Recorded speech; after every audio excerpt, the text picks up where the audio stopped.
कि ये युवा 35-35 साल की उम्र के, इनका उम्र खर्च हो रहा है, उनके पैसे खर्च हो, इनके सपने बिके हैं। और 15,000 की नौकरी वो कोई भीख में नहीं मांग रहे, अपनी मेहनत के दम पे इन्होंने परीक्षा पास की है, वेटिंग के अंदर मांग रहे। हक दे दीजिए साहब, क्या जाएगा आपका? एक सर्विसमैन को मिल सकती है लेकिन हमें नहीं मिल सकती जॉब। हमारा नियम यही है, हमें 0 पर सेलेक्ट किया जाए, वेटिंग लिस्ट में हमारा नंबर आना चाहिए, पहले नंबर वीडो कैटेगरी को लिस्ट में लेना चाहिए। 18-19 साल के स्टूडेंट की सीटें ज्यादा क्यों बढ़ाई? वो तो दूसरी बेस्ट में जा सकेंगे। हमें 1500 रूपए मंथली पेंशन देते हैं ये लोग। 1500 रूपए भी हर मंथली नहीं आता, 2-3 महीने में एक बार आता है। अगर हमें नौकरी नहीं दे सकती तो 1500 रूपए अपनी जेब में रखेंगे।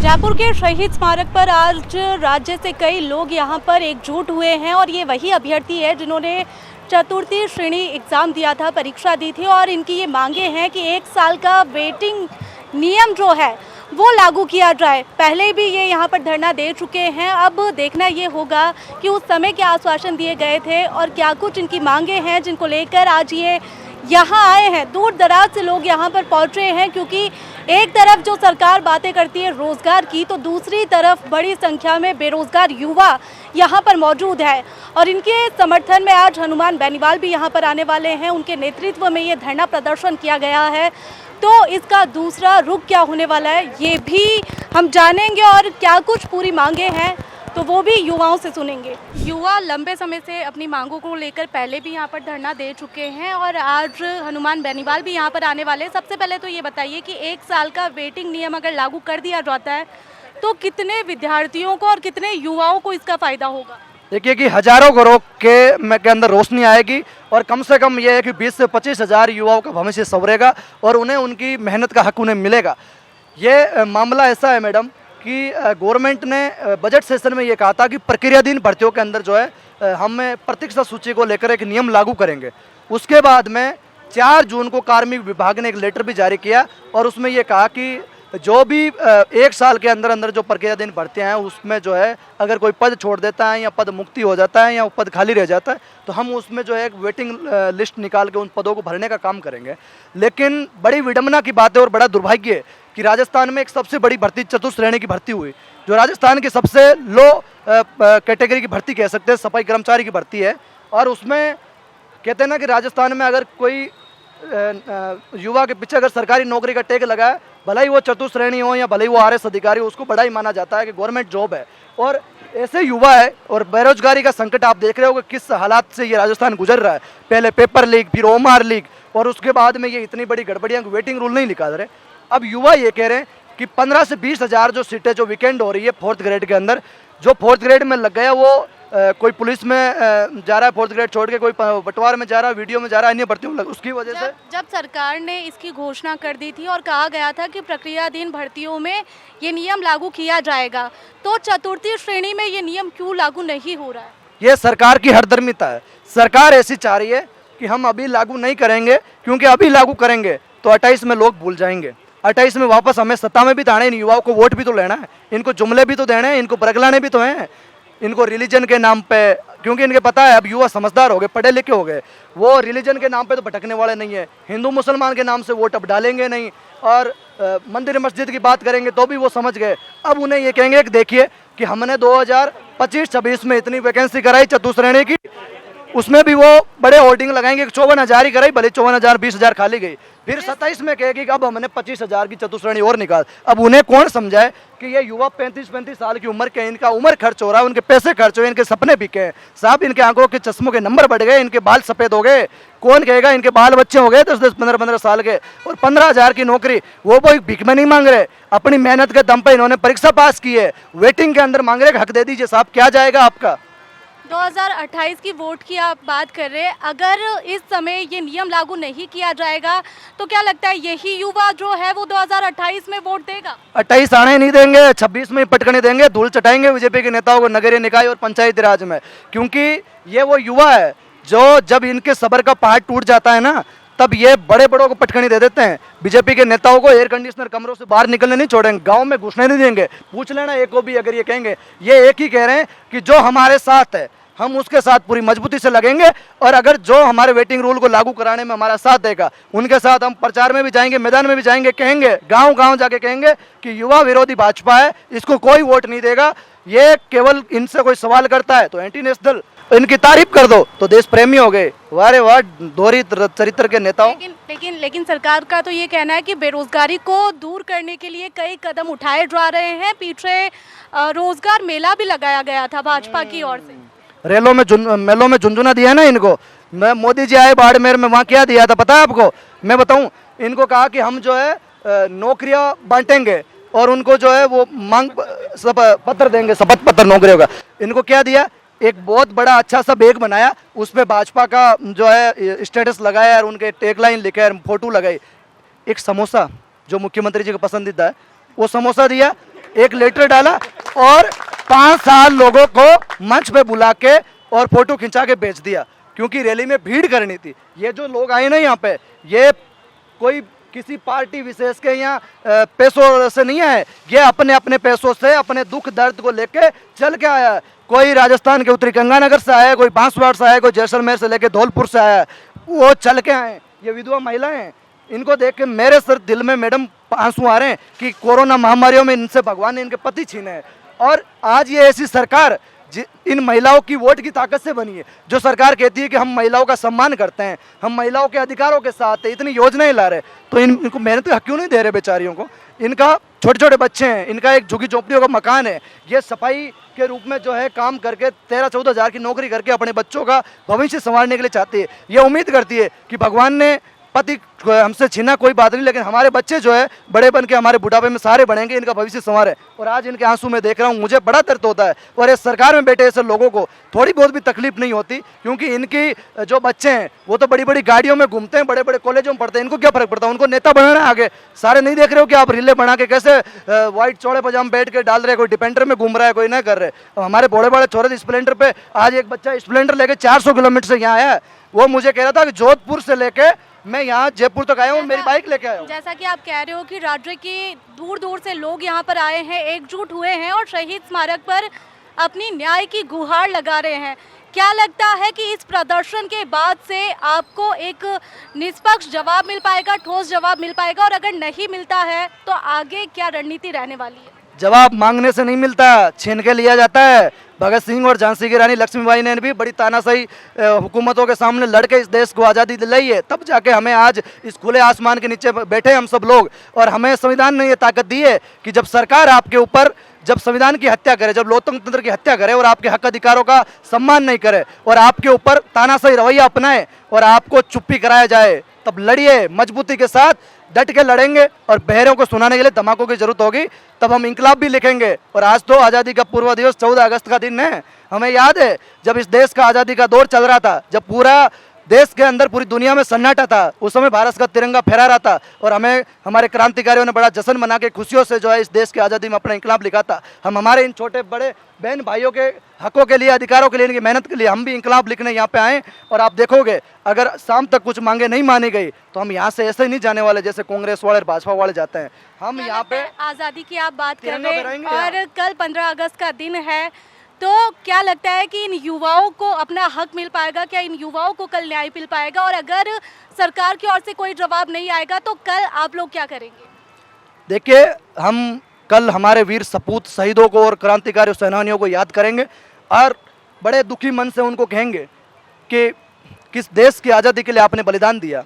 इस देश में ऐसा नेता जो तलवारों की धार के ऊपर कत्ल करने का काम कर रहे हैं, पेपर लीक, ओमार घोटाला, जो देश की रीढ़ कहलाने वाला जो नौजवान है, सोने की चिड़िया कहलाने वाले इस देश में जो सबसे ज़्यादा ये जो हीरो के रूप में देखे जाते हैं, ये नौजवान है और इन नौजवानों का कत्ल कर रहे हैं, इनके सपनों का कत्ल कर रहे हैं। तो ऊपर बैठे वो लोग भी हमें कहेंगे कि मेरे भाई, डरना नहीं है, रुकना नहीं है, झुकना नहीं है, लड़ना है। हम लड़ेंगे, यहीं कल तिरंगा फहराएंगे और मजबूती के साथ लड़ेंगे। और जो ये भाजपा के लोग जो तिरंगा रैलियाँ निकाल रहे हैं, मैं उनको कहना चाहूँगा, तिरंगे का सम्मान केवल रील बना के, फोटोआं खिंचा के और तिरंगा फहराने से भी नहीं होता सर। उस तिरंगे के नीचे रहने वाले तमाम उस नागरिक का आप सम्मान करोगे, उसके हक की, उनके अधिकारों की बात करोगे, तब जाके उस तिरंगे का सम्मान होगा। और आज ये युवा यहाँ पे बैठे हैं, मैं कह रहा हूँ सरकार को सामने आके वार्ता करनी चाहिए, कहना चाहिए कि आप हमारे राजस्थान के नागरिक को, आपने बड़ी मेहनत करके परीक्षा दी हो और आपने उम्र, पैसा सब कुछ खर्च किया, हमने रूल का बोला था, हम रूल लागू कर रहे हैं।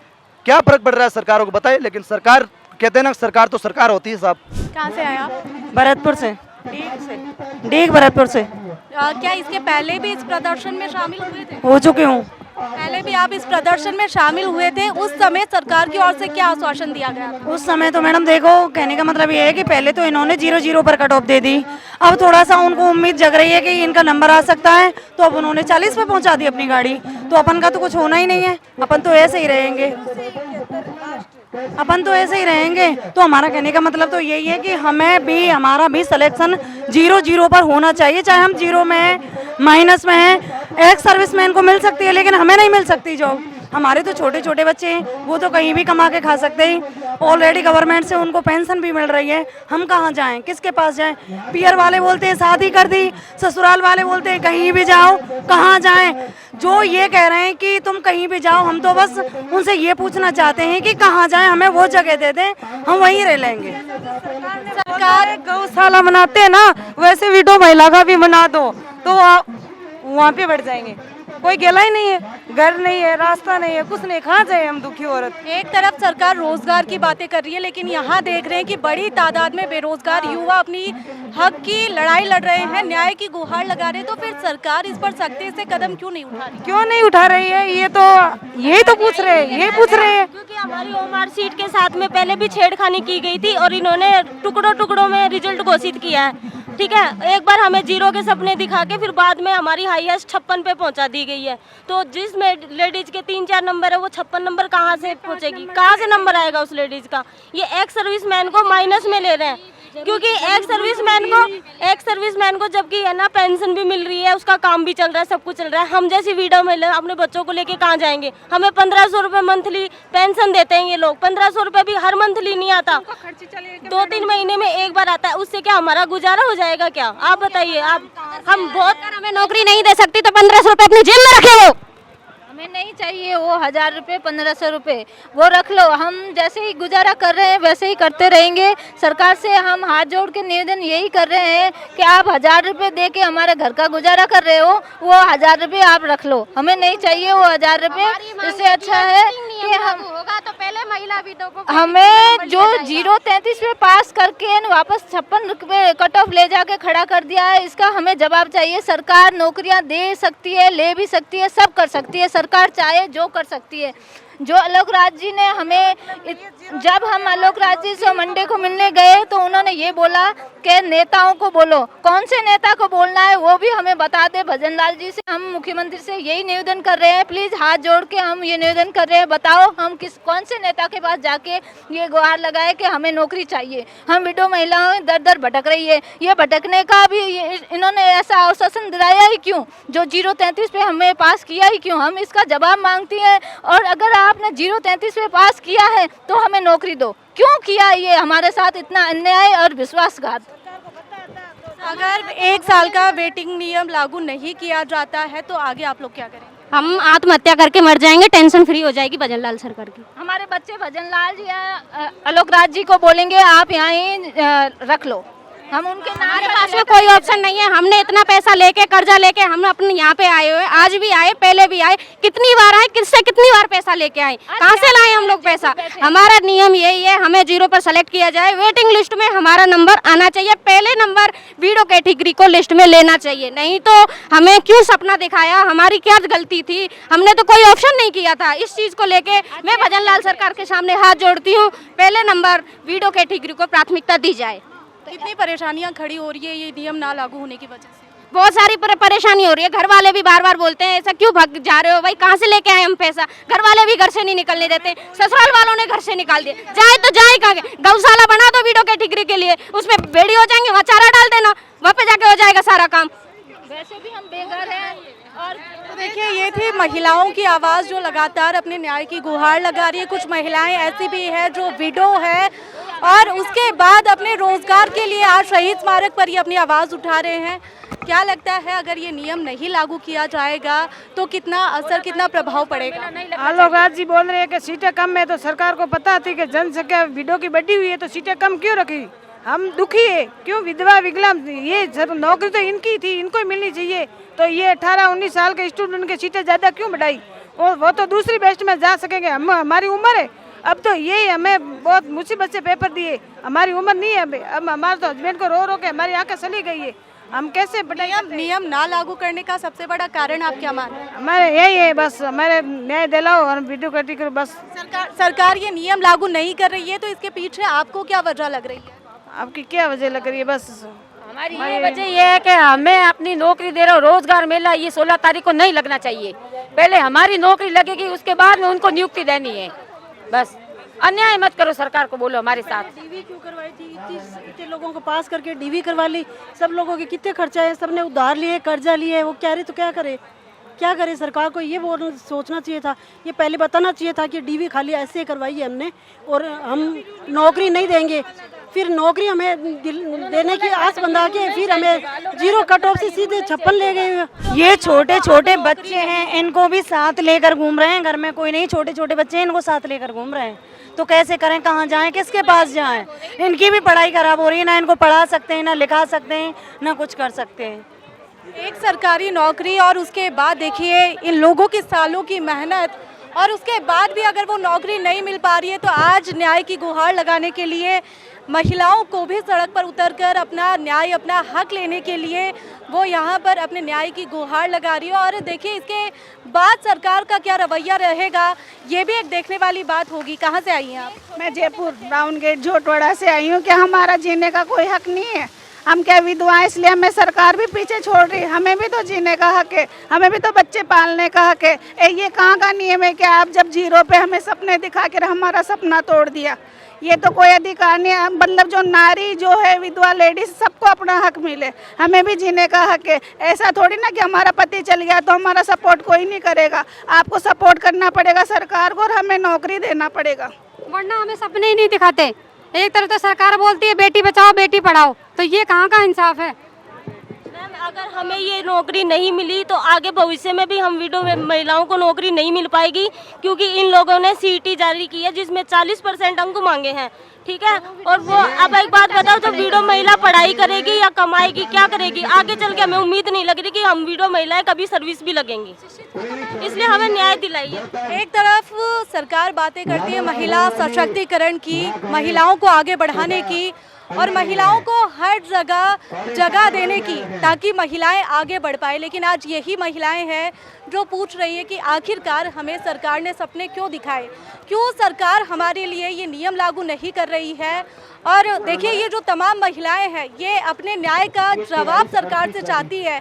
अब सबसे बड़ा सवाल ये कि आखिरकार सरकार एक तरफ बात कर रही है रोजगार की, दूसरी तरफ महिलाओं के सशक्तिकरण की, तो आखिरकार ये नियम लागू क्यों नहीं किया जा रहा है? जब सरकार ने घोषणा कर दी थी कि 1 साल का वेटिंग नियम लागू किया जाएगा प्रक्रियाधीन भर्तियों में, तो आखिरकार चतुर्थी श्रेणी में ये नियम लागू क्यों नहीं किया जा रहा है? वही तो हम भजनलाल सरकार से बोलना चाहते हैं कि ये भर्ती में नियम लागू क्यों नहीं करना चाहते, और नियम करना चाहते हैं तो मेरी पहली मांग ये रहेगी कि मेरी जितनी भी बहनें हैं मेरे साथ में वीडो कैटेगरी की, वो उनको पहले प्राथमिकता दी जाए, क्योंकि ना तो उनके पास में घर है, ना ससुराल है, ना उनके मायके में कोई भी है। और सबसे पहली बात, अगर उनको प्राथमिकता नहीं दी जाती है तो सारी जितनी भी मेरे साथ की महिलाएं यहाँ पे धरना प्रदर्शन में सारी अपनी जान दे के खत्म हो जाएंगी, फिर भजनलाल सरकार को जवाब देना भारी पड़ जाएगा।